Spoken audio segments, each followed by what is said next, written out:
Hey, this is Writer's Row. I'm DC Wright-Hammer, and on this episode, I'm going to talk about word economy with a special guest. I'll let her introduce herself. My name is Meg Trast, author of Write That Book You Keep Talking About, and I am a professional book editor here to talk with you about word economy. What is this thing, word economy, and why should we care about it, Meg? That is a great question, and it comes down to keeping things as clean cut as possible without drying out your prose too much. While it is important to get right to the point and to be as clear as possible, which the broader your vocabulary, the easier this will be to accomplish, it's also important not to make this your number one priority for a number of reasons. But word economy is basically the act of omitting unnecessary words from your prose. It's cutting out all your justs, your verys, your that's, etc. What about adverbs? Ooh, there is a hot debate in the writing community about the use of adverbs. I personally believe they serve a purpose, as does every facet of the English language. Got it. Adverbs can be appropriate in many circumstances. It's important, however, that you are not using them as crutch words or filler words.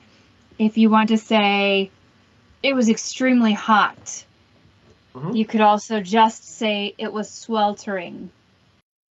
You could also use a more active voice and explain what made your environment hot. The sun beat down oppressively. Yep. Oppressively is an adverb. Oppressively is a wonderful adverb, and it belongs in that sentence. Yeah. I'm writing a fantasy novel now, and I am breaking the rule of not paying attention to word economy in early drafts. So to clarify, don't worry about word economy in the first draft. Just write it. Use all the words, because when you go back, you can spot a lot of the things, and Control F or Command F, if you're on a Mac, is your friend. But some of the word economy things I've been doing is using had too much, using was too much. It's not to say you can't use those words, but be a little more active, a little less passive, and I find that I have a lot more fun writing when, you can be sort of very descriptive with very few words. I believe that a majority of the problems with word economy come from authors not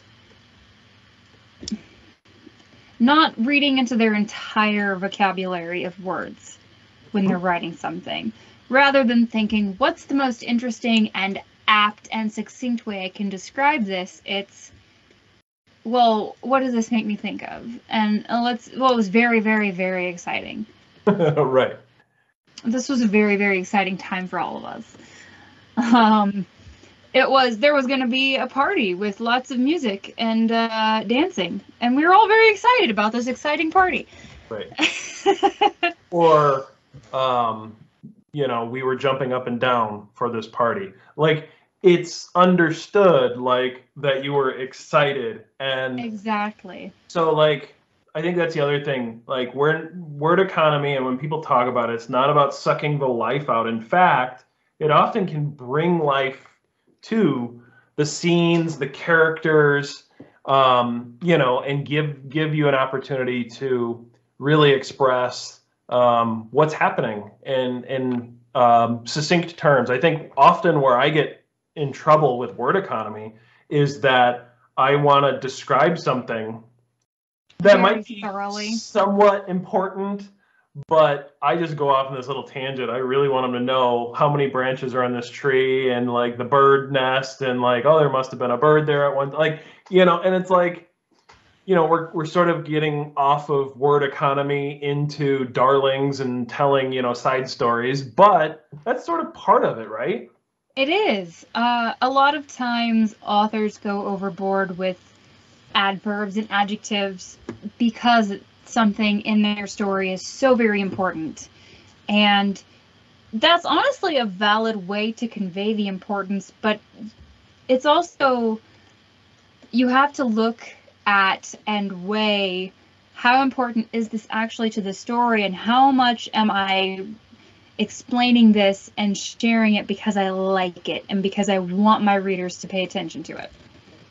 And if there are story purposes, so word economy is good because it keeps the story flowing, it keeps you moving along, but there could be story reasons why you want to slow down a particular scene with a particular character, and you do want to get a little more descriptive. I actually did that in my first novel, Between Two Minds Awakening, and there was a scene where I described things very vividly because it was a character seeing things through somebody else's eyes, literally seeing through their eyes. And so I had one review ding me like, that character wouldn't describe things like that, totally missing the fact that there's a person inside of them seeing things for them. Like, right. And so I got kind of dinged on word economy there because they're like, you should have just described things and moved along there. Why did you spend 2 pages going into detail? Because there was a story purpose to it. Exactly. And there is a delicate balance between word economy and story pacing. And these two things are what ultimately build structure for one another. And when you use zippy, succinct phrasing for most of your story, you can slow everything down by injecting much more language. But it's not as effective if you're not succinct in your previous scenes. Right. Or it becomes exhausting if you spend too much time explaining everything. So while word economy is important for keeping your story moving along, it's also vital to understand how to use it to control the pacing of your story, to control the pacing of your book, whatever it might be. And that's not to say there isn't. We talked ages ago about world building, and oh yes, I'll put a link somewhere, either in video or in description to that one, because that one was a lot of fun. That was great. But you know, word economy is not as important if you are describing the entire lore of something. If you're building a universe and you want to talk about the type of metal that's used to build a particular spaceship for this particular alien race. Totally cool, totally valid.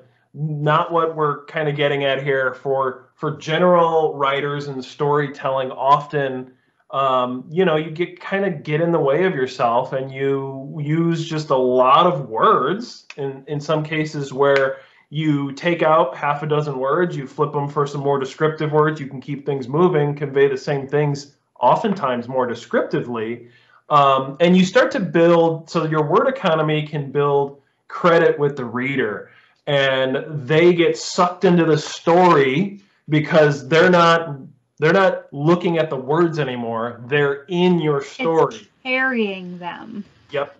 And then that lends itself later to, they're in the story. Now I need to slow them down, stretch it out, use some more words, describe some more things.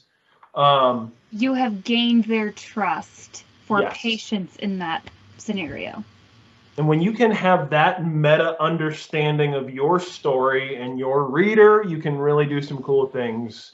And I think that was the whole reason I wanted to have this discussion in this episode, because it's a topic, I think people throw it out there. They'll throw economy on everything. Oh, plot economy and character economy and this and that. And like, people focus on the numbers. They focus on the quantity side of word economy, but you got to focus on the quality side of it. And I think that's where you can really gain some traction.